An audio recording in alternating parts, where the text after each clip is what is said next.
지난주에는 그 일본의 기독교 순교 유적지 답사를 좀 다녀왔습니다. 일본에 가면 늘 느끼는 거지만 일본 참 깨끗합니다. 자연 경관 잘 이렇게 돌보고 또 사람들이 친절하고 그래서 살만한 것처럼 보입니다. 그런데 동시에 영적으로 참 어둡다라고 하는 생각을 하게 됩니다. 겉으로는 선진국 대열에 들어가 있지만 영적으로는 마치 저 무슬림들 나라처럼 신앙을 갖기가 참 힘든 곳, 그래서 미전도 종족에 해당하는 나라다 이런 생각을 하게 돼요. 전체 일본 인구 가운데 크리스찬 인구가 0.5%가 채 안 되니까요. 이번에도 가서 그 순교 유적지들을 이렇게 쭉 살펴보면서 그런 생각을 많이 했습니다. 이 역사의 현장이 이제 찾아간 곳이 나가사키 중심이었습니다. 여러분 그 1590년쯤에 그때 일본에는 기독교가 전파되고 또 예수 믿는 사람들, 특별히 이제 구교, 천주교가 먼저 전파되고 그 다음에 이제 개신교가 들어갔습니다만은 천주교가 자리를 잡았어요. 그래서 임진왜란 때 우리나라에 들어왔던 일본 장수들 가운데에는 천주교인이 있었고요. 가장 대표적인 사람이 고니시 유키나카라고 하는 그 장수가 그 포르투갈 출신의 그 선교사를 데리고 함께 조선 출병에 나섰고요. 그래서 군영 막사 안에서는 매일같이 미사를 드렸다라고 하는 기록이 있을 정도로 천주교가 자리를 잡았었습니다. 그리고 그 고니시 유키나카가 받았던 봉토가 아마쿠사라고 하는 섬인데, 그 아마쿠사 같은 섬은 이제 섬 자체를 그리스도의 섬이라고 별명이 붙을 정도로 온 그 동네 사람들이 이제 신앙을 갖게 된 그런 때였습니다. 그런데 그때가 이제 도요토미 히데요시가 이제 정권을 잡았을 때인데, 그리고 난 다음에 이어서 받은 사람이 도쿠가와 이에야스입니다. 근데 도쿠가와 이에야스 시대부터 기독교 금지령이 내립니다. 그리고는 굉장한 핍박이 이루어집니다. 근데 그때부터 핍박이 250년 넘게 이어져요. 지금 우리가 베드로 전서를 읽습니다. 이제 이때가 보통 로마에 불났던 때 그 즈음이라고 보면 64년경이거든요. 그런데 기독교가 공인되는 것이 313년이니까 그 뒤로 치열한 핍박이 250년 정도 이어지는 겁니다. 그러니까 일본에서 있었던 핍박이나 지금 이 베드로 전서의 핍박이 거의 같은 기간 동안 이루어지는 것을 보게 되는데, 그때 일본에서는 예수 믿는 사람들을 이렇게 잡아내기 위해서 요만한 동판에다가 예수님 상이 이제 새겨져 있는 동판을 이렇게 놓고 사람들한테 거기를 밟고 지나가도록 이렇게 요청을 해서 밟지 못하는 사람들, 그리고 주저주저 하는 사람들, 이런 사람들을 다 색출해 가지고 고문을 하고 죽이고 그런 일들이 있었습니다. 그래서 그 고문했던 현장들을 살펴보면 끔찍한 곳이었어요. 거기 아직도 활화산 그 운동이 일어나서 이제 밑에서 부글부글 끓는 그러한 유황 온천들이 있거든요. 근데 그 뜨거운 물을 갖다가 사람을 묶어놓고 그 위에다가 부어가지고 고문을 하고 사람을 이렇게 매달아 놓고 그리고는 구덩이에다가 이렇게 거의 담기게 머리가 이렇게 들어가게 만들어 놓은 다음에 이 귀 밑을 찢어가지고 여기서 피가 뚝뚝 떨어지게 만들어서 며칠 동안 아주 극심한 고통을 당하면서 이제 죽게 만드는. 또 여러분 엔도 슈샤쿠의 그 침묵이라는 소설이 나중에 이제 사일런스라고 하는 영화로 제작이 되었는데, 거기에 보시면 사람을 바닷가에다가 이렇게 십자가를 세워놓고 그리고는 묶어놔요. 그래서 썰물 때에는 이렇게 물이 빠져나가는데 다시 이렇게 밀물 때 바닷물이 들어오면 이렇게 사람 머리 위로 들어가게 만들어서 바닷물에 빠져 죽이는 이제 그런 그 아주 끔찍한 고문과 탄압을 했죠. 그래서 나가사키에 그때 신앙을 지키면서 죽어간 순교한 사람이 30만 명이라고 이야기를 합니다. 그런 역사를 가지고 있는 곳이죠. 그래서 사실 지금도 이 기독교인들을 탄압했던 끔찍한 그 역사들 때문에 사람들이 선뜻 예수 믿는 것을 이렇게 어려워하는, 그래서 예수를 믿겠다라고 결심을 하려면 적어도 이 사회에서는 왕따 당하고 그리고는 뭔가 손해를 봐야만 기독교인이 될 수 있다라는 분위기가 일본 안에 깔려 있는 것을 보게 됩니다. 그러니까 겉으로 보이는 게 다가 아니에요.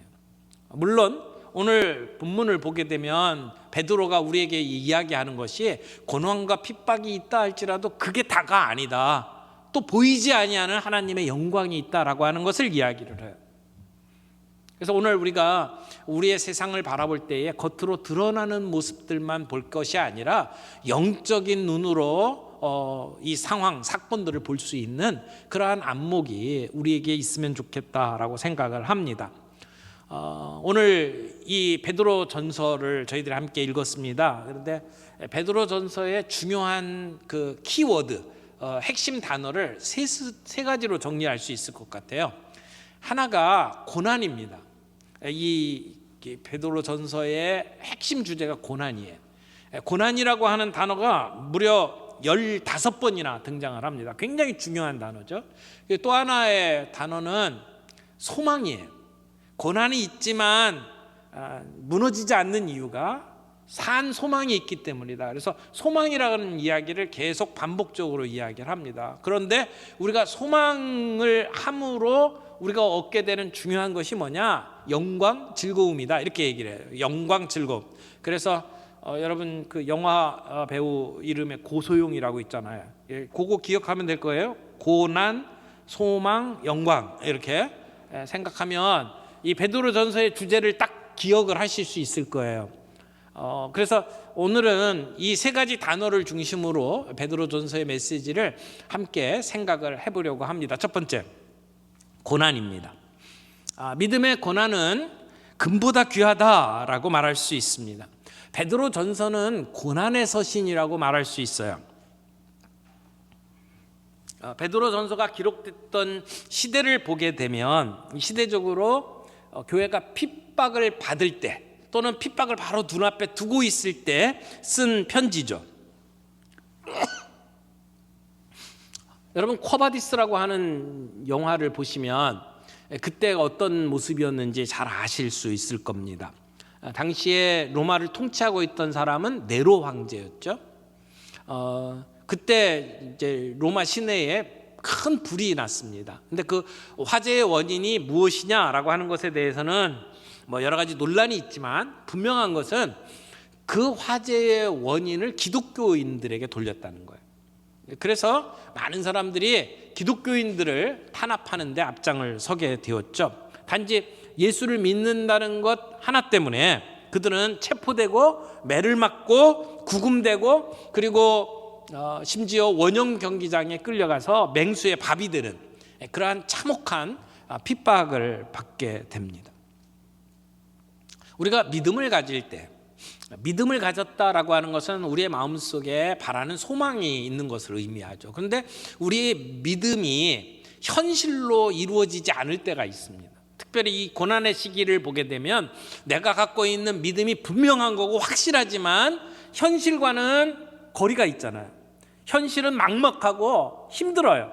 그런 냉엄한 현실 속에서 우리가 어떻게 믿음을 지킬 수 있느냐, 이게 베드로 전서의 질문입니다.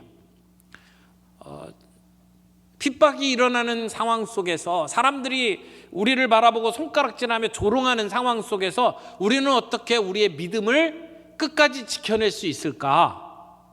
이 질문에 대해서 오늘 베드로가 우리에게 답을 주는 겁니다. 베드로는 이런 그 핍박을 내다보고 있고 그 핍박을 실제로 몸으로 경험하고 있죠. 그래서 그 믿음의 식구들에게 이런 고난이 우리에게 닥쳐온다 할지라도 거기에 주저앉지 아니하고 그것을 극복할 수 있는, 그래서 든든히 믿음 안에 설 수 있도록 격려하기 위해서 이 편지를 쓰는 겁니다. 실제로 이 편지를 쓰고 있는 베드로도 예외가 아니었어요. 네로 황제 치하에서 바울과 베드로가 순교를 당합니다. 바울은 목이 잘려 죽죠. 목베임을 당합니다. 베드로는 거꾸로 십자가에 매달려 죽게 되죠. 이 당시에 기독교인들이 그 비난받던 이유들을 보게 되면 대개 한 세 가지 정도였던 것 같아요. 하나는 이 사람들이 무신자다, 무신론자다라고 몰아붙였습니다. 사실이 아니죠. 예수 믿는 사람들은 예수 그리스도를 나의 구주로 믿는 사람들이에요. 하나님을 유일신으로 믿는 사람들이란 말이에요. 그럼에도 불구하고 로마 사람들은 무신론자라고 욕했어요. 왜냐하면 그 당시에 많은 그 로마 제국 치하에 있던 사람들은 황제를 신으로 모셨어요. 이 로마라고 하는 대제국을 하나로 몰아가기 위한 방편이 황제 숭배였습니다. 그런데 그 황제를 숭배하지 아니하고 예수 그리스도를 신이라고 믿고 주라고 고백하는 거예요. 우리가 보통 주님이라고 하는 표현을 로마 사람들은 황제에게 했어요. 황제가 나의 주다 이렇게 고백했던 시대에 황제를 숭배하지 아니하고 그리고는 예수님을 주라고 고백하는 사람들을 가리켜서 저 사람들은 무신론자다라고 사람들이 핍박을 가한 거죠. 또 하나 그 사람들이 기독교인을 바라볼 때 식인종처럼 생각을 했어요. 왜냐하면 함께 모여서 성만찬을 하잖아요. 성만찬을 할 때 이것은 너희를 위해서 찢기는 내 몸이다, 살이다. 그리고 이것은 너희를 위해서 흘리는 내 피다. 그래서 살을 먹고 피를 마시는 사람들이라고 오해를 한 거예요. 그래서 저 사람들은 식인종들이다라고 사람들은 비난했습니다. 그리고 또 예수 믿는 사람들이 함께 모여서 서로를 향해서 뭐라고 얘기하냐면 우리는 형제요 자매다, 우리가 사랑합니다, 이런 고백들을 하잖아요. 그러니까 안 믿는 사람들의 입장에서는 저 사람들은 근친상간하는 사람들이다 이렇게 몰아붙이게 되었죠. 그런데 이런 제목은 단지 이 베드로의 이 편지를 받는 사람들뿐만 아니라 그 시대에 로마 제국 어디에서나 예수 믿는 사람들이 다 이런 비난을 받았고 이런 그 이유로 핍박을 받고 있었습니다. 그래서 그들이 받는 이 고난, 이건 굉장히 다양한 형태로 찾아왔어요. 여러분 베드로전서 1장 6절 말씀 좀 보겠습니다. 그러므로 너희가 이제 여러 가지 시험으로 말미암아, 여기 시험이 여러 가지라고 표현을 하고 있죠. 여러 가지 아주 다채로운 시험들이 있었어요. 어떤 사람들은 무신론자라고 이야기하고, 어떤 사람은 식인종이라고 이야기하고, 어떤 사람은 근친상간자라고 이야기하고, 그리고 그 로마 시내의 대화제가 바로 저놈들 때문이다라고 몰아붙였죠. 그래서 그들은 직업을 빼앗기고 가지고 있는 재산을 몰수당하고 심지어 목숨까지도 내놓을 수밖에 없어요. 그래서 여기 여러 가지 시험으로 말미암아 잠깐 근심하게 되지 않을 수 없으나 근심할 수밖에 없다라는 얘기죠. 여러 가지 시험들로 말미암아 시달릴 수밖에 없어요. 고통을 당할 수밖에 없어요. 그러나 어떻게 한다고요? 오히려 크게 기뻐하는도다. 하나님께서 믿는 자들을 보호하시고 하나님이 부어주시는 은혜로 말미암아 기뻐한다고 사도 바울은 이야기를 합니다. 이렇게 고난에 대해서 어떠한 자세로 받아들이느냐라고 하는 것은 야고보서에도 동일하게 나타납니다. 야고보서 1장 2절에 보면 내 형제들아 너희가 여러 가지 시험을 만나거든 온전히 어떻게 하라고요? 기쁘게 여기라 라고 이야기를 해요. 기쁘게 여기라. 여러분 고난이 우리에게 찾아왔는데 기쁠 수가 있나요? 고난은 힘든 거예요. 어려운 거예요. 피하고 싶은 거예요. 그래서 근심합니다. 걱정할 수밖에 없습니다. 그런데 오늘 성경은 뭐라고 이야기합니까? 기뻐하라고 이야기를 해요. 그런 면에 있어서 우리 기독교는 역설의 종교다라고 말할 수 있습니다. 역설의 종교예요. 죽어야 살 수 있습니다. 낮아져야 높아질 수 있습니다. 나누어 줘야 채움받을 수 있습니다. 이게 진리예요. 그런데 여기 시험을 만나면 걱정하고 두려워하는 게 정상입니다. 그런데 기뻐하라고 이야기를 합니다. 왜요? 왜 기뻐하라고 이야기합니까? 시험이 주는 유익 때문에 그런 거예요. 시험 자체를 기뻐하라는 얘기가 아니에요. 우리 기독교인들이 세디스트가 아닙니다. 힘들고 어려운 일을 즐겨하는 사람들이 아니에요. 힘들어요. 그러나 그 일로 말미암아 우리에게 주어지는 결과를 보게 되면, 우리에게 주어지는 유익을 바라보면 우리는 시험을 당할 때 기뻐할 수 있다라고 이야기를 하는 거예요. 그래서 금을 얻을 때, 순금을 얻을 때에 불로 연단하죠. 땅속에 묻혀있는 금을 캐내면 거기엔 불순물들이 함께 있게 됩니다. 거기에는 철도 들어가 있고 그리고 다른 것들이 함께 이렇게 묻혀 있습니다. 그걸 캐내서 순금으로 만들려면 불로 연단을 하죠. 그 금에다가 뭔가를 첨가해서 제대로 된 금을 만드는 게 아니에요. 원래 금의 그 본질을 되찾을 수 있도록 연단을 시켜서 불순물을 제거하고 그리고 순금을 만들어내는 거죠. 불로 연단한다라고 하는 것은 바로 우리가 하나님이 지으신 형상을 되찾는 것을 이야기합니다. 하나님이 우리를 지으셨을 때 보시기에 힘이 좋았더라라고 이야기를 하시잖아요. 하나님이 우리를 지으셨어요. 하나님의 형상으로. 그런데 우리가 죄를 지음으로 말미암아 불순물이 끼어 있었죠. 그 불순물들을 빼내는 작업이 고난이라고 하는 것입니다. 우리에게 고난은 어떤 의미가 있습니까? 믿음의 시련을 통해서 하나님의 형상을 회복하게 만드는 역할을 하는 거죠. 순수한 우리의 하나님의 형상을 되찾도록 만드는 하나님의 방편이다라고 말할 수 있습니다. 베드로도 고난을 당할 때 도망갔죠. 모른다고 부인했죠. 그랬던 시절이 있었습니다. 그러나 그 이후에 베드로는 결코 물러서지 않았습니다. 도망가지 않았습니다. 고난 가운데에서도 이제는 찬송할 수 있는 사람이 되었죠. 그리고는 오늘 이 편지를 받고 있는 모든 사람들에게 이 고난받는 성도들을 초대하고 있습니다. 고난을 만날 때에 기쁘게 여기라고 이야기를 하는 거예요. 물론 우리가 고난을 받는 이유를 설명하기가 쉽지 않습니다. 우리는 잘 몰라요. 우리가 생각하는 수준에서 그 고난들은 힘든 거고 불필요한 것일 수 있어요. 그러나 하나님 편에서 볼 때 우리에게 필요하기 때문에 주시는 고난이기도 합니다. 그러나 감사한 것은 하나님은 우리에게 감당할 수 없는 시험은 우리에게 주시지 않는다라고 말씀하시죠.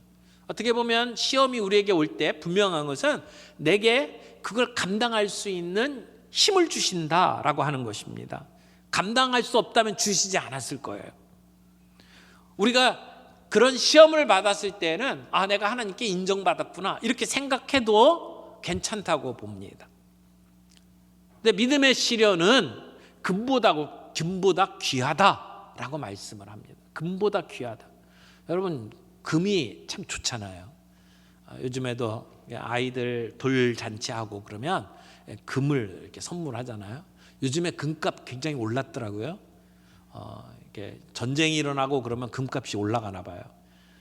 그런데 사람들이 그렇게 목을 메고 금 갖기를 원하는데 오늘 주님은 뭐라고 이야기해요? 시련, 믿음의 시련이 금보다 더 귀하다라고 이야기를 합니다.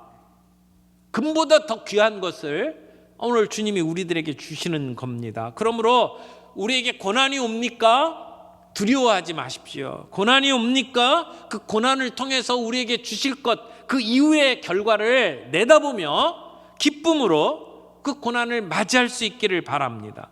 오늘 성경을 보게 되면 고난을 주시는 이유들이 있어요. 고난을 받으면 복받은 자다. 고난을 받으면 나중에 목자장이 나타날 때에 시들지 아니하는 영광의 관을 우리에게 씌워주실 것이다. 예수님께서 우리에게 그런 아름다운 모본을 보여주시고 너희도 그 길을 걸어가라고 오늘 이야기를 합니다.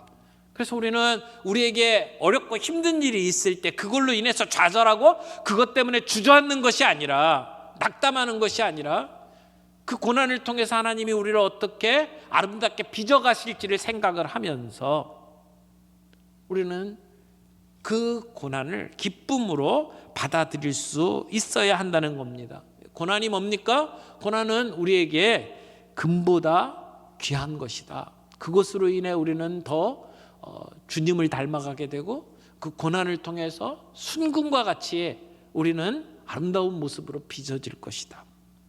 그렇게 말씀하시는 겁니다.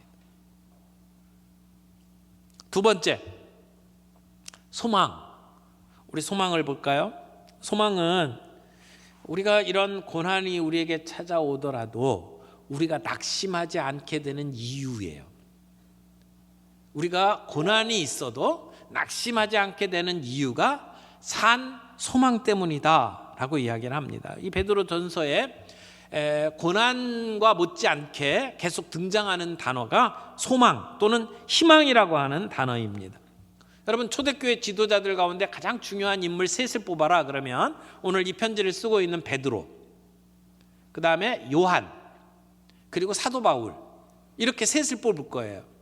근데 사도 바울은 믿음의 사도라고 말할 수 있어요. 바울의 편지를 쭉 보게 되면 믿음이 뭔지를 분명하게 정리할 수 있습니다. 그러면 요한은 사랑의 사도라고 하는 별명을 가지고 있죠.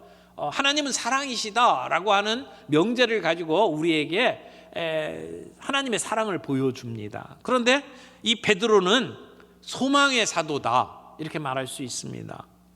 우리 3절 한번 볼까요? 1장 3절. 우리 주 예수 그리스도의 아버지 하나님을 찬송하리로다. 그의 많으신 긍휼대로 예수 그리스도를 죽은 자 가운데서 부활하게 하심으로 말미암아 우리를 거듭나게 하사. 그 다음에 뭐라고 그랬어요? 산 소망이 있게 하시며 산 소망에 이르게 하셨다라고 이야기를 해요. 산 소망. 산 소망이 뭘까요? 산 소망, 살아있는 소망. 살아있는 소망, 죽어서 사라지지 아니하는 소망, 언제든지 끝까지 남아있는 소망 뿐만 아니라 살아서 우리에게 생명을 주는 소망, 우리를 살리는 소망, 이게 산 소망이라고 말할 수 있습니다. 그런데 이 소망이 구체적으로 어떤 것인지를 4절에 설명합니다. 4절 보겠습니다. 썩지 않고 더럽지 않고 쇠하지 아니하는 유업을 있게 하시나니 곧 너희를 위하여 하늘에 간직하신 것이라. 여러분, 이 소망은 썩지 아니하는 것이라고 이야기해요. 그 가치가 사라지지 않습니다. 죄로 더럽혀지는 것이 아닙니다. 그리고 마지막에 보니까 하늘에 간직한 것이라. 이 땅에 속한 게 아닙니다. 이 땅에 속한 것은 좀이나 동록이 해하고 도적이 구멍을 뚫고 도적질할 수도 있어요. 그러나 우리가 가지고 있는 이 소망은 훼손되지 아니하는 소망이라고 하는 것입니다. 오늘 우리에게 이 소망이 필요합니다. 오늘 이 세상은 그 어떤 때보다 잘 사는 시대가 되었습니다. 경제적으로 부유해졌어요. 우리의 한민족 역사상 지금처럼 부유한 때가 없었습니다. 그럼에도 불구하고 오늘 우리는 너무나 많이 꿈을 잃어버렸어요. 비전을 잃어버렸어요. 소망이 없어요. 요즘 젊은이들을 보게 되면 이렇게 공부 열심히 하고 뭘 해도 우리가 직장에 들어가고 우리 윗세대들처럼 잘 살 수 있는 소망이 있다고 생각하진 않아요. 소망이 없어진 시대, 꿈을 잃어버린 시대, 그래서 당장에 눈앞에 보이는 것에 집착하는 세대. 성경에서 이 소망, 비전이 없으면 백성이 방자하게 행한다고 이야기를 합니다. 소망이 없으면 사람들이 현실에 집착해요. 치사해져요. 쾌락과 육신의 욕망에 빠져들게 돼 있습니다. 그런데 하나님께서 우리에게 주신 복 중에 정말 중요한 복이 바로 이 소망입니다. 믿는 자에게는 이 소망을 주시는 거죠. 베드로는 그 핍박 가운데 있는 성도들에게 이 소망을 갖도록 이 편지를 쓰고 있는 겁니다. 산 소망. 로마 속담에 이런 말이 있어요. 희망이 있는 곳에 삶이 있다. 희망이 있는 곳에 삶이 있다. 소망이 있을 때 살아갈 이유가 있죠. 우리가 어떤 소망이 있으면 어떻게든 살아냅니다.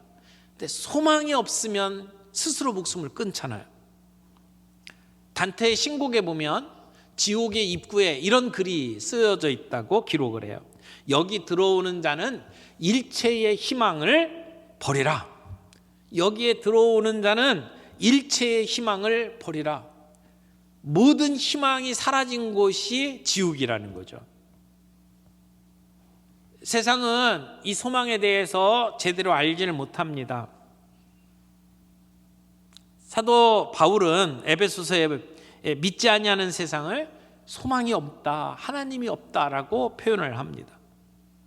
믿지 아니하는 사람들은 소망이 없습니다. 그리스도가 없습니다. 그런데 오늘 이 베드로 전서에는 소망으로 가득 차 있어요. 무려 14번이나 소망이라고 하는 단어를 사용을 합니다. 고난을 당한 성도들에게 꼭 필요한 것이 소망이라고 오늘 말씀을 전하는 겁니다. 그런데 여기서 말하는 소망이 뭡니까? 우리는 우리 생일 케이크 만들어 놓고 촛불 켜놓은 다음에 소원을 말하라 하고는 불을 끄도록 만들죠. 거기서 말하는 소원은 뭡니까? 내가 바라는 어떤 것. 야, 오늘 점심은 맛있는 국수가 먹고 싶다. 이런 소망이 있죠, 소원들이. 근데 성경에서 말하는 이 베드로가 말하는 소원은 그런 소망을 이야기하는 게 아닙니다. 막연한 소망이 아니에요. 또는 어떤 사람들은 긍정적인 사고, 적극적인 사고를 하라고 이야기를 하죠. 그래서 나는 할 수 있다, 이런 소망을 가지고 살아가도록 만듭니다. 그러나 성경에서 말하는 것은 그런 긍정적인 사고방식도 아닙니다. 오늘 이 소망이 무엇과 연관되어 있는지를 보실래요? 3절 보세요. 3절. 우리 주 예수 그리스도의 아버지 하나님을 찬송하리로다.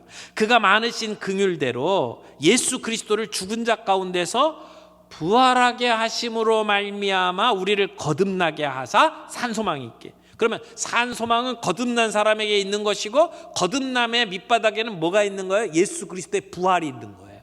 부활하신 예수 그리스도로 말미암아 우리가 거듭나게 해서 우리로 산 소망이 있도록 만들었다라고 하는 거죠. 그러므로 부활하신 예수 그리스도가 없으면 우리에게 소망이 없는 거예요. 부활하신 예수 그리스도가 없으면 우리의 믿음은 헛것이고 우리가 바라는 소망도 헛것이다 라고 이야기를 하는 것이죠. 왜냐하면 산 소망이 바로 예수 그리스도 그분이기 때문에 그래요. 그분이 계시지 않는 것은 소망이 없는 것을 의미하는 겁니다. 우리는 죽었다가 다시 살아나신, 부활하신 예수 그리스도 때문에 소망을 갖게 되는 겁니다. 죽음으로 끝나는 게 아니에요. 우리는 다시 살아날 것을 믿습니다. 주님이 우리를 위해서 마련해 놓으신 하나님의 나라가 있다는 것을 우리는 믿습니다. 그러기에 우리는 소망을 갖는 거죠. 이 땅에 살아가다가 죽으면 끝난다, 그러면 소망이 없는 거예요. 살다가 죽으면 끝인데 뭘 그렇게 아둥바둥 삽니까? 그냥 누리다 살면 되는 거지. 그러나 우리는 그 다음에 세상이 있다는 것을 알기 때문에 소망을 갖는 것이고, 오늘 이 땅을 의미 있게 살아가는 것 아닙니까? 예수님이 우리의 산 소망이십니다. 그 예수님을 붙들 수 있는 저와 여러분들이 되기를 바랍니다. 그런데 예수님이 우리의 산 소망이다라는 얘기는 바로 우리의 구원과 연관이 됩니다. 우리를 거듭나게 하사, 거듭나게 했다는 말이 나오는데, 그 거듭남이 어떻게 이루어지는지를 사실은 2절에서 설명을 하고 있어요. 2절 보겠습니다. 곧 하나님 아버지의 미리 아심을 따라 성령이 거룩하게 하심으로 순종함과 예수 그리스도의 핏부림을 얻기 위하여 택하심을 받은 자들에게 편지하노니 은혜와 평강이 너희에게 더욱 많을지어다. 여기 보면 성부, 성자, 성령이 나와요. 삼위일체 하나님이 나오죠. 삼위일체 하나님이 우리를 택하셨대요. 근데 그 택함이라고 하는 거, 우리가 구원받았다라고 하는 것이, 자, 성부 하나님에 대해서는 뭐라고 이야기합니까? 하나님 아버지의 미리 아심을 따라, 미리 아셨다. 하나님이 우리를 미리 아셨대요. 그래서 우리를 선택하십니다. 그래서 하나님의 예지, 예정이라고 하는 표현을 씁니다. 이것이 어떤 것을 의미하는지 우리는 명확하게 설명하기 쉽지 않아요. 그러나 분명한 것은 하나님이 우리를 아셨다는 거예요. 우리를 아셨다는 얘기는 오늘 우리가 이 세상에 태어난 것이 우연으로 생긴 게 아니라는 거예요. 하나님은 창세전부터 우리를 알고 계셨다라고 이야기하고 우리를 선택하셨다라고 얘기해요. 하나님이 우리를 선택하셨어요. 그러니까 나라고 하는 존재는 엄마 아버지의 어떤 사고로 말미암아 생겨난 존재가 아니에요. 우연히 생겨난 존재가 아니라는 거예요. 하나님의 계획 속에 이 땅에 태어났고 선택하심으로 말미암아 오늘 우리가 구원받았다라고 이야기를 하는 거죠. 그리고 그 다음에 뭐라고 얘기합니까? 성령이 거룩하게 하심으로 순종함과. 성령님이 우리를 거룩하게 하셨고 우리를 순종하게 하셨어요. 그리고 우리가 오늘 믿고 순종하는 거 누구 때문이라는 거예요? 성령님 때문이라는 거죠. 성령님이 우리의 마음을 열어주셨어요. 성령님이 우리가 예수님을 받아들이도록 만드셨다는 거죠. 그래서 우리의 구원이 오늘 내 것이 되도록 만드시는 것은 성령님의 역사다. 그 다음에 예수 그리스도의 피뿌림을 얘기해요. 예수 그리스도의 피뿌림. 어디에서 피를 뿌리셨나요? 십자가에서. 우리를 위해서 십자가에 못 박혀 죽으신 것 예수님이 하신 일이잖아요. 그래서 오늘 우리가 죄 사함을 얻게 되는 것 예수님 때문입니다. 따지고 보면 모든 일을 계획하신 분은 하나님이에요. 디자인은 하나님이 하셨어요. 그 일을 실행에 옮기신 분은 예수 그리스도시에요. 그리고 그것을 오늘 내 것으로 누릴 수 있도록 만드시는 것은 성령님이 하신 거죠. 그래서 삼위일체 하나님이 우리의 구원을 위해서 함께 일하셨다라고 하는 것을 이야기를 하는 겁니다. 창세 이전에 하나님은 우리를 구원받은 사람으로 보셨어요. 예수 그리스도께서 십자가에 못 박혀 돌아가심으로 말미암아 우리는 구원받은 사람이 됐어요. 그런데 성령 하나님 입장에서 보게 되면 내가 예수 그리스도를 영접하는 순간 그때 우리가 구원받은 것이 되죠. 창세 이전에 하나님은 우리의 구원을 디자인하셨고 우리를 구원하신 거예요. 근데 그 구원의 역사를 이루신 것은 2000년 전에 예수 그리스도를 통해서 이루어졌고 그리고 우리가 몇 년 전에 예수님을 알게 되고 예수님을 나의 구주로 영접하도록 성령님께서 역사하셔서 오늘 우리의 구원을 이루어 주셨다라고 이야기를 하는 것이죠. 여러분, 그런데 주님이 우리를 선택하고 구원하신 건 그것으로 끝나는 게 아니에요.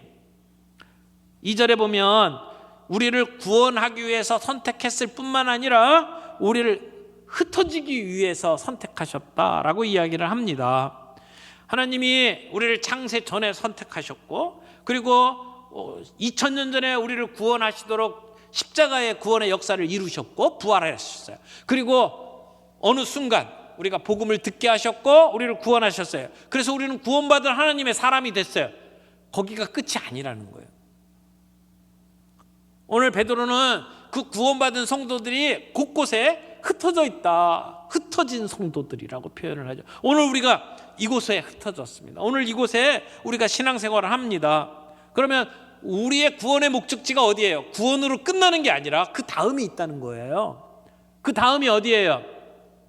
그것이 우리를 소망 가운데 이끌어주는 거죠. 여러분, 기독교의 목적은 십자가와 부활의 끝이 아니에요. 그걸 넘어가는 뭐가 있다는 얘기예요. 주님이 우리를 하나님의 나라를 유업으로 받게 하셨어요. 4절 보세요. 썩지 않고 더럽지 않고 쇠하지 아니하는 유업을 입게 하시나니. 우리에게 유업을 주신대요. 유산을 주신대요. 근데 그것은 썩지 않는 거래요. 쇠하지 않는 거래요. 더럽지 않는 거래요. 여러분, 이 유업이 뭐예요? 이 유업이 예수님이에요. 이 유업으로 말미암아 우리가 얻게 될 하나님의 나라를 이야기하는 거예요. 5절 말씀 보겠습니다. 너희는 말세에 나타내기로 예비하신 구원을 얻기 위하여 믿음으로 말미암아 하나님의 능력으로 보호하심을 받았느니라. 여러분, 구원은요 창세전에 이루어졌죠. 하나님의 계획 속에 2000년 전에 예수님을 통해서 이루어졌어요. 성령님을 통해서 우리가 예수님을 만나는 순간에 구원이 이루어졌어요. 근데 또 이룰 구원이 있대요. 언제? 말세에 나타나기로 예비하신 구원을 얻기 위하여. 그 구원은 하나님이 우리를 위해서 준비하신 상급을 얻는 거예요. 그래서 우리는 상속자입니다. 하나님의 나라를 유업으로 받을 상속자. 그 유업이 성경에서는 땅이라고 표현하기도 합니다. 그래서 마태복음 같은 경우에는 온유한 자는 복이 있나니 그들이 땅을 기업으로 받을 것이며, 그 땅은 하나님의 나라를 이야기하는 거죠. 마태복음 25장 34절 말씀 봅니다. 그때에 임금이 그 오른편에 있는 자들에게 이르시되 내 아버지께 복받을 자들이여 나와 창세로부터 너희를 위하여 예비한 무엇을 받으라? 나라를, 예비된 나라를 상속받으라. 그 하나님의 나라를 상속받으라고 이야기를 합니다. 하나님이 우리를 위해서 만들어 놓으신 하나님의 나라가 있다는 거예요. 그곳에 보물을 쌓아두었습니다. 그래서 하나님이 우리에게 준비하신 그 하나님의 나라를 우리는 내다보면서 그것을 유업으로 받기 위해서 우리 예수님과 함께 공동 상속인으로 오늘 이 세상을 살아갑니다.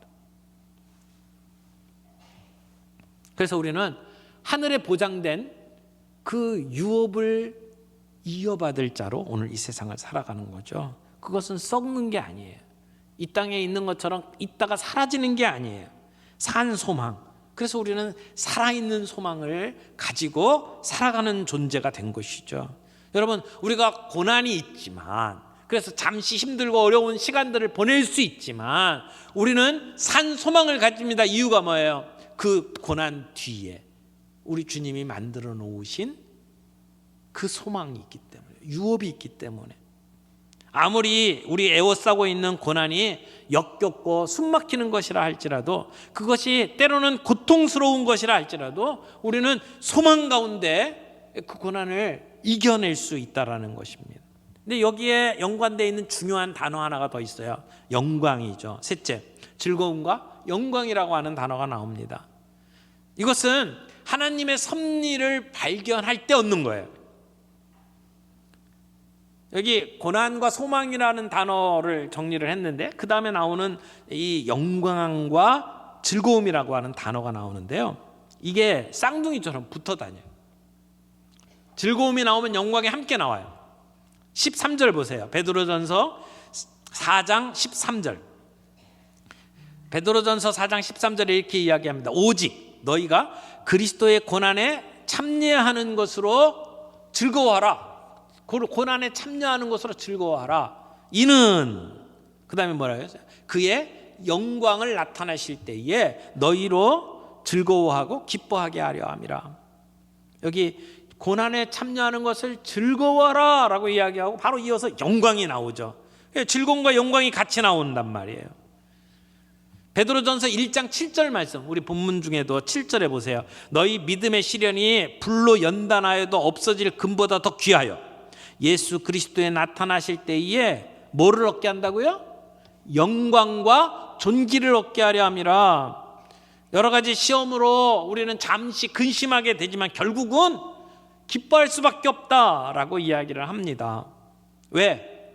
우리를 영광스럽게 만들어주기 때문에. 여러분, 야고보서 1장 2절에도 똑같이 얘기하잖아요. 내 형제들아, 너희가 여러 가지 시험을 만나거든 온전히 어떻게 여겨라? 기쁘게 여겨라. 왜요? 우리를 구비시켜 주기 때문에, 우리를 부족함이 없는 성숙한 사람으로 변화시켜 주기 때문에, 우리를 순금보다 더 귀한 존재로 만들어 주기 때문에. 그래서 주님은 이런 고난을 통해서 우리가 성숙한 하나님의 자녀로 변화되기를 기대하고 계십니다. 욥기 23장 10절 말씀 보세요. 나의 가는 길을 오직 그가 아시나니 그가 나를 단련하신 후에는 내가 순금같이 되어 나오리라. 뭐와 같이요? 순금같이 되어 나오리라. 우리가 가는 길 우리는 몰라요. 그러나 주님은 아십니다. 그래서 그 고난의 의미를 때로는 우리가 이해하지 못하지만 그 고난을 지난 뒤에는 우리는 순금같이 변화되도록 하나님께서 역사하신다는 거죠. 그래서 주님은 때때로 우리에게 이런 고난을 통해서 우리를 깨끗하게 만드시고 하나님의 형상으로 회복시켜 주십니다. 사랑하는 성도 여러분, 안 믿는 사람하고 믿는 사람의 차이점이 여기에 있어요. 우리에게 다가오는 고난과 시험은 똑같을 수 있어요. 믿는 사람이나 안 믿는 사람이나. 그러나 그런 고난과 시험, 위기에 직면했을 때 그걸 어떻게 보느냐가 다른 거죠. 그걸 어떻게 보느냐에 따라서 대처하는 방법이 달라요. 우리는 고난을 어떻게 대합니까? 기쁘게 맞이할 수 있다는 것입니다. 고난이 오는데 나는 괜찮아 이럴 수 있는 사람은 없어요. 아파요. 힘들어요. 우리가 잠시 그것으로 인해 근심할 수 있습니다. 그러나 우리는 그 이상 나가지 않아요. 왜? 그 다음에 이것을 통해서 우리에게 얻어질 것이 무엇인지를 알기 때문에, 하나님의 섭리를 알기 때문에 우리는 그것을 기쁘게 받아들일 수 있게 된다는 겁니다. 우리는 땅의 것만 바라보는 사람이 아닙니다. 땅의 것만 바라보는 사람은요, 걱정, 불안, 근심 속에 쌓일 수밖에 없습니다. 그러나 우리가 하늘의 것을 바라봐요. 하늘의 영광을 추구하는 사람들이에요. 베드로는 이 진리를 깨달았기 때문에 소아시아에 흩어져 있어 고난당하고 있는 성도들에게 이렇게 이야기를 하는 겁니다. 고난이 우리에게 찾아올 때 우리 잠시 근심할 수는 있지만 그것으로 무너지지 않습니다. 우리는 그 고난 뒤에 하나님이 주실 그 놀라운 유익을 알기 때문에 고난을 기쁨으로 맞이할 수 있다는 겁니다. 우리의 믿음과 현실이 차이가 나요. 그것 때문에 힘들 수 있어요. 그러나 주님과 함께라면 우리는 이 고난을 이길 수가 있습니다. 기쁨으로 고난을 견뎌낼 수 있습니다. 하나님이 우리에게 주실 그 영광을 바라보면서 그렇게 살아낼 수 있는 저와 여러분들이 되기를 바랍니다. 오늘 이 말씀 한 분의 이야기를 좀 들려드리고 마무리를 하려고 합니다. 에드워드 모트라고 하는 사람이 있었어요. 37살 된 목수였습니다. 캐비넷을 만드는 목수였대요. 영국 사람인데요. 근데 이 사람이 젊은 시절에 공장에서 일을 하면서 마음속에 나는 왜 이 공장에서 망치나 두들기는 일을 하면서 살아갈까? 왜 우리 부모는 나한테 이런 일만 남겨줬을까? 그래서 원망하고 그리고 반항심에 찌들어서 살아가고 있었답니다. 그의 삶은 무의미한 것이었어요. 소망이 없었어요. 그런데 추운 겨울 어느 날 그가 길거리를 배회하다가 길 옆에 있던 조그마한 교회를 발견하고 그 교회에 들어가고 싶은 마음이 생겼어요. 그래서 들어갔습니다. 근데 그때 그 교회의 존 하이어트라고 하는 목사님이 요한복음 3장 말씀을 가지고 이 거듭남의 도리에 대해서 설교를 하고 있었답니다. 그 설교를 듣는 동안에 이 사람 마음속에 내가 거듭나야 되겠구나라고 하는 강렬한 열망이 생겼어요. 그래서 성령님께서 그의 마음을 열어주시고 그래서 그 마음속에 예수님을 영접하게 되었죠. 거듭나게 된 거예요. 그때 이 에드워드 모트가 자기 일기장에 이렇게 썼습니다. 내 망치는 이제 노래하기 시작했다. 내 망치는 이제 춤을 춘다. 그리고 내 눈동자는 생기가 돌고 내 마음속에는 생수가 솟는다. 예수님께서 내 마음에 오셨기 때문이다. 나는 거듭났다. 이렇게 기록을 하고 있어요. 그 이후에 그 사람은 행복한 목공이 되었습니다. 그의 삶은 점점 더 풍요로워졌어요. 그래서 자기가 고용되어서 일하던 그 목공소를 이제 자기가 샀습니다. 자기가 소유하게 되었고 그 목공소가 점점 확장되었어요. 성공한 사업가가 되었습니다. 나이가 55세 되었을 때에 하나님께서 자기를 거듭나게 하셔서 이런 은혜를 베푸신 것이 너무 감사했어요. 그래서 자기의 전 재산을 하나님께 바치고 싶어 했습니다. 그래서 이 목공소 주님이 번창케 하신 목공소입니다. 이걸 다 주님께 드리겠습니다 라고 기도하는 마음을 가지고 그 목공소를 팔았어요. 그리고 그 재산을 가지고 언덕 위에 예쁜 예배당을 지었습니다. 그리고 이분이 스스로 신학을 공부하고 그리고는 예수님의 복음을 전하는 사람이 되었습니다. 그래서 자기의 전 재산을 가지고 교회를 짓고 거기에서 예수님을 전도하는 사람으로 그의 삶을 드린 거죠. 그러면서 그가 37살 때 처음 예수님을 만났을 때를 생각을 하면서 그 자기에게 거듭나게 하시고 새 소망을 주신 주님을 노래하는 노래를 지었어요. 그 노래가 오늘 예배 시간에 함께 불렀던 찬송입니다.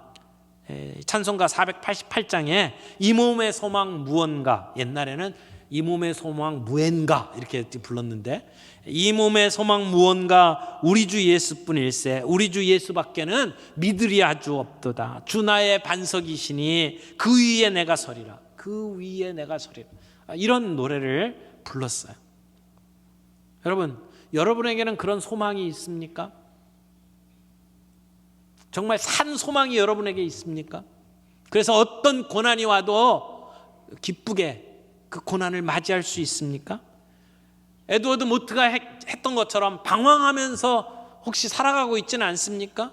예배에는 나오지만 그럼에도 아직도 거듭나지 못한 채 방황하면서 살아가고 있는 분은 없습니까?